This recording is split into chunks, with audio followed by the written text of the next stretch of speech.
Suportado daw ng mga magulang ni Janine Gutierrez ang relasyon nila ng boyfriend at leading man sa More Than Words na si Elmo Magalona. Kabilang sina Janine at Elmo sa mga nagpasaya sa isang mall show. Ang chikahatid ni Aubrey Carampel. Pinasaya ng cast ng More Than Words sa mga dumagsang fans sa kanilang mall show kahapon. Kumanta si Micoy Morales. Nagsayaw naman sina Mayton Eugenio, Stephanie Sol at Colleen Perez. Naggaganap na mga kontrabida sa bagong primetime series.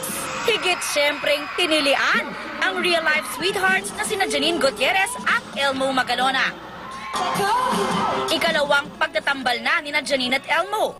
Nakakatuwa raw ang character ni Janine bilang si Ikay, isang aspiring writer na mai-inlove kay hero na ginagampanan ni Elmo, ang dream boy sa kanyang sinusulat na blog.